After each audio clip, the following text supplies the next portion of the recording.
Recordemos que este es un proyecto de ley, por lo tanto comienza ahora una discusión parlamentaria a ver si el proyecto original del gobierno es el que finalmente logra consensuarse y obtener los votos en el Congreso. Cristian Pino está con nosotros esta noche para ir desmenuzando algunos de los aspectos. Ramón, vamos a tratar, y no es fácil tampoco. Hemos estado toda la tarde ahí mirando números, mirando cifras, leyendo a los expertos y viendo ahí cómo de manera más sencilla les vamos a explicar este proyecto de reforma tributaria. Muy bien tú lo dices, porque ahora viene toda esta etapa de negociación y no necesariamente lo que se presenta va a ser el resultado final. ¿Te parece primeramente si vemos las cifras generales, el objetivo de este proyecto de reforma tributaria, una de las reformas emblemáticas sin duda para poder financiar al menos la mitad del programa del presidente Gabriel Boric? ¿Cuánto pretende recaudar?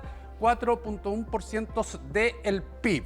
¿Cuánto esto en cantidad de divisas? 12.000 millones de dólares. Es ahí lo que tiene como objetivo la reforma tributaria. Más cifras generales, el 75%, y esto de acuerdo a las exposiciones que hizo el ministro de Hacienda, de las personas van a quedar exentas del pago de impuestos. Ya no se les va a tocar.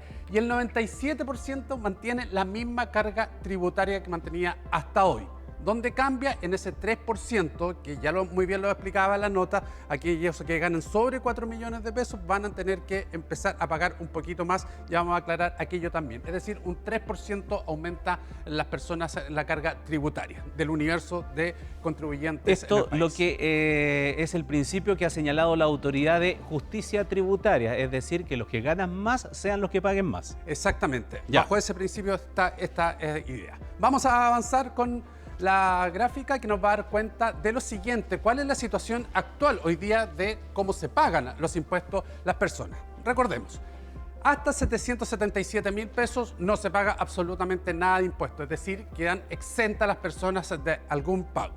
Después viene una serie de segmentos que va aumentando la cantidad de impuestos que se va pagando. Pero ojo con aquello, no es que, por ejemplo, quien está en el tramo de 777.000 a 1.727.000 vaya a pagar 4% de impuestos, sino todo lo que supere los 700.000 pesos, cada peso que vaya ganando más, que tenga como sueldo, va a tener esa tributación. Por ejemplo, si hay una persona que gana 800.000 pesos mensuales y está dentro de ese rango, no se le va a cobrar 4% de esos 800.000 pesos, sino tan solo de los 23.000 pesos, que es la diferencia entre los que quedan exentos y este monto mensual. Y así opera cada uno de los tramos, por eso se habla de tasa marginal y no hay que confundirse que eso se le aplica sobre el total que se gana, sino que se hace un cálculo tramo por tramo. Tramo por tramo. A todas estas personas... Eso es lo que existe hoy. Esto es lo que existe hoy. Por eso, a todas estas personas no se les va a tocar absolutamente nada. Esto es los que quedan arriba, el 75% de exento de impuestos y 97% aquí a quienes no se les toca para nada el pago de impuestos. Perdón, una sola cosa. Vamos. Mucha gente dice, pero si yo no pago impuestos, que lo que pasa es que cuando es trabajador dependiente ni cuenta se da, porque eso se lo descuentan. Exactamente. Y se hace el cálculo y recibe solamente el líquido. Exactamente. O sea, en la liquidación de sueldo, ahí si usted lo revisa con detalle, sí efectivamente sale. Pero a veces es tan menor la cantidad que efectivamente pasa a casi desapercibido en el fondo en la liquidación. Avanzamos con nuestra gráfica y nos va a dar cuenta lo siguiente. Ahora, ¿qué es lo que cambia? Efectivamente, y es aquí donde el primer tramo de 4.030.000 pesos ya empieza a pagar de mayor cantidad. ¿Cuánto? Bueno, aquí hay una tasa que es marginal, que es la tasa máxima que puede quedar establecida en la normativa, pero hay otra tasa efectiva que es finalmente la que paga después de algunos descuentos. Eso en términos muy simples, pero pasa el mismo fenómeno o la misma explicación de la anterior. Es decir, no es que las personas que ganen sobre los 4 millones de pesos totalmente van a empezar a pagar impuestos, sino nuevamente sobre el tramo que vaya siendo superior en el fondo dentro de ese rango.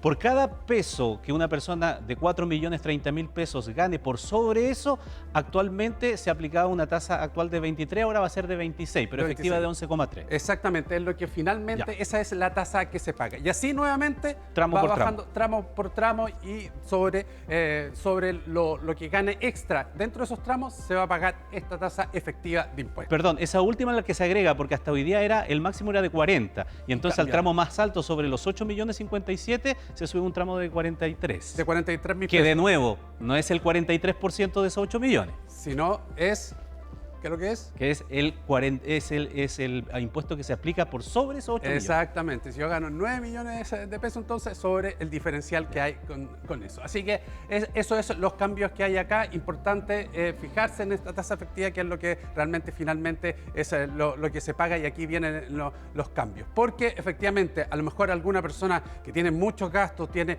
una familia numerosa, tiene alguna persona dentro de la familia que le significa un gasto mayor, dice, mira, ¿sabes qué? Con 4 millones de pesos, ante mis circunstancias, la verdad que estoy viviendo, yo no soy una persona rica, entonces ¿por qué me hacen pagar si estoy ganando esto? De nuevo la explicación, no es que se vaya a pagar sobre los 4 millones de pesos en total, sino todo lo que gane sobre ese monto.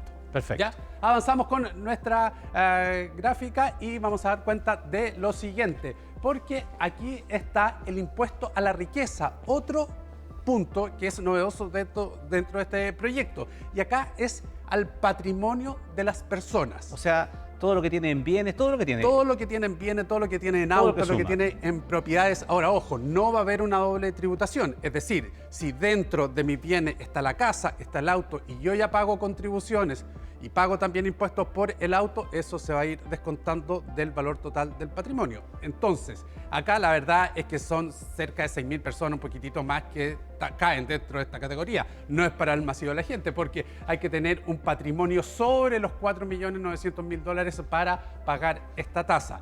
Es la misma explicación anterior en todo caso. Dentro de los tramos, todo lo que yo tenga como patrimonio sobre los 4.900.000 voy a pagar. Es decir, por ejemplo, si mi patrimonio es de 6 millones de dólares, el 1% lo voy a pagar en 1.100.000 que es la diferencia entre 4,9 y 6. Perfecto. Y entonces hay dos tramos, que va de 4,9 millones de dólares a 14,7 millones de dólares, y es el 1%. Y el tramo más alto va desde los 14,7 millones de dólares para arriba, y ahí sube a 1,8. A 1,8%. Se va a ir, obviamente, también va a haber una lista, Ramón, y eso es lo que nos comentaba hoy día el ministro, va a haber una lista de bienes que van a ser ya calificables para pagar y para estar dentro de este patrimonio. Y los que no están dentro de esta lista, todo lo que valga sobre $100.000 va a tener que pagar impuestos también. Perfecto. Por ejemplo, va a haber una lista: casa, auto, cuadro, estoy ejemplificando, y si hay algún tipo de producto que no está, o algún tipo de bien que no está dentro de esa lista y vale más de $100.000, ahí voy a pagar, si no, no se paga. Eso va a quedar establecido en la normativa. Avanzamos con nuestra gráfica con el impuesto a la renta, que es otra de las variaciones, y aquí también hay varias cosas, y ustedes lo planteaban, Ramón, en la nota con Bea, que ahí generó algún ruido. Vamos a ver con el impuesto corporativo, el impuesto a lo que pagan las empresas. Lo que pagan las empresas. Baja de 27 a 25, siempre y cuando ese diferencial de 2% las empresas lo ocupen invirtiendo en innovación y desarrollo, en tecnología, por ejemplo. Perfecto. Y eso también va a quedar establecido dentro de la normativa, o sea, va a quedar especificado qué puede invertir la empresa para que finalmente ese 2% caiga.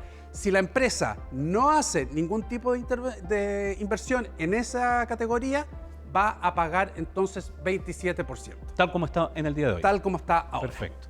¿Qué pasa con los arriendos? Esto ha generado mucho ruido hoy día. Ha generado ruido porque finalmente el monto que yo reciba de arriendo de una propiedad, por ejemplo, si yo tengo un departamento y lo arriendo en 300.000 pesos mensuales, esos son 3.600.000 pesos al año. ¿Qué pasa con ese monto? Pasa a la base imponible, base en la cual se empieza a calcular mi impuesto. Entonces, ¿qué ocurre con aquello? Yo puedo caer dentro del tramo que estaba exento, por ejemplo, y pagar, o bien también poder cambiar de tramo y tener que pagar un poquitito más de acuerdo a los rangos. Esto es interesante porque yo entrevistaba a la subsecretaria de Hacienda en la tarde y le preguntaba que a lo mejor es lo que le sucede a usted o a cualquier persona que conoce, que tiene, por ejemplo, una persona ya adulta mayor que está jubilada, que tiene una pensión bajísima, pero que fruto de su trabajo durante toda su vida ha hecho el esfuerzo y ha tenido una segunda vivienda, la arrienda y con eso logra tener otro recurso que le suma a la escasa pensión que tiene. Entonces yo le preguntaba, bueno, ¿se le va a gravar a esa persona que ha hecho el esfuerzo toda su vida para tratar de mejorar la pésima pensión que tiene? Y me decía, no pues, porque no es necesariamente el impuesto allá, sino que a tu ingreso. Porque si esa persona gana 200.000 pesos Claro, por su pensión. Tiene una base muy baja. Tiene una baja y arrienda en 300, suma 500, por lo tanto está en el tramo exento, no paga. Exactamente. Para que se entienda. Exactamente. Ahora, el cuestionamiento es si efectivamente alguien de clase media que tenga ingresos mensuales un poquito más altos y esto le hace cambiar, efectivamente está la discusión, ¿se está afectando o no se está afectando? Recordemos hoy día que el DFL2, esta normativa permite hoy día tener la primera propiedad sin pago de impuestos, la segunda propiedad si yo la arriendo sin pago de impuestos, desde la tercera en adelante, efectivamente. Hoy día se paga desde la tercera. Exactamente. Ya, vamos a los créditos hipotecarios porque aquí también hay cambios. Para fomentar también el acceso a la vivienda propia, se estableció dentro de estos beneficios que cuando yo tenía un crédito hipotecario no tenía que pagar impuestos, descontaba más bien los impuestos generados por los intereses y me contaban los intereses altos del crédito que yo estaba pagando. Y eso se daba en todas las propiedades que yo tenía. Si tenía 5 propiedades, se me descontaba en las 5. ¿Ya? Pero ahora esto cambia y va a ser para solo una propiedad, un crédito hipotecario, que es efectivamente la primera vivienda. Todo el resto ya no se va a descontar esos intereses y va a tener que ser saldado. Y el impuesto de renta capital, es decir, acá, cuando hay una persona que saca dividendos de alguna empresa y no está dentro del tramo del 22%, es decir, que gana menos de 8.057.000 pesos, ya ellos van a poder sumar eso a su base complementaria, de impuesto global complementario. ¿Qué pasa si esa persona gana más de 8 millones de pesos? Esos dividendos, este 22%, se va a sumar a lo que se paga como consecuencia posterior a esa renta. Eso se entiende una persona que tiene un ingreso que paga personalmente, pero que también es socio de una empresa. Entonces, claro, en una te daban un crédito y te lo descontaban del otro. Cuando pasa esa renta de 8 millones, entonces paga allá y paga allá. Y paga este 22%. Ese 22%. Claro, lo mismo va a ocurrir con las operaciones de ganancia bursátil. La venta de acciones, por ejemplo, que estaba en 10%, hoy día sube a 22%. Perfecto. Ya, vamos a nuestra lámina que va a dar cuenta de los beneficios a la clase media que establece también esta reforma y que sostiene lo siguiente: deducir gastos de arriendo. ¿Qué significa esto? Por ejemplo, si yo tengo una base imponible donde parte ya para calcular mis tramos de pago de impuestos de 1 millón de pesos y yo pago un arriendo de 300.000 pesos, se me va a contar ese gasto de la base imponible. Es decir, mi base ya no va a ser 1 millón de pesos, sino va a ser 700.000 pesos. Y como yo pagaba impuestos por pasarme de los 770 y tanto y ahora voy a tener 700 con ese descuento, voy a quedar exento. Quedo exento en ese ejemplo en particular. En ese ejemplo en particular. Claro, lo que pague mes a mes se va a descontar de la base imponible. Y también se va a poder descontar, Ramón, acá el deducir gastos asociados al cuidado de personas que tengan alguna enfermedad grave, que estén, por ejemplo, inmovilizados de manera severa y que requieran un cuidado por parte de una persona en particular, y eso va a tener también que ser formalizada la persona. No es que yo, gasto X cantidad de plata en remedios para esa persona, entonces me descuento. No, es una persona que atienda, que esté formalizada para ese tipo de personas y también para cuidados menores de 12 años. Ya, que quede claro, no es que yo en mi casa tengo un abuelito que cuido, tengo un menor de edad que requiere una atención y por lo tanto entonces lo que yo gasto voy a pasar la boleta al Estado para que me la devuelva. No es así. No es así, es una persona que yo contrato. Servicio, claro, que yo contrato, esa persona tiene que estar formalizada, porque así además se accede a la información por parte del Servicio de Impuestos Internos y ahí también se va a poder descontar. Bueno, a todo esto, Ramón, se le suma el royalty minero, uno a las ventas y también a las ganancias. Eso está en discusión. El trámite legislativo se espera que la próxima semana ya entre al menos la mitad de estos 4 proyectos, porque va a entrar diferenciado para empezar ahí las negociaciones de la reforma tributaria. Es larga, los aspectos más fundamentales para entenderlos en el día de hoy en una primera mera de un proyecto de ley que tiene que ser discutido en el Congreso con Cristian Pino esta noche aquí en Tele 13. Muchísimas gracias. Ramón. Muy claro.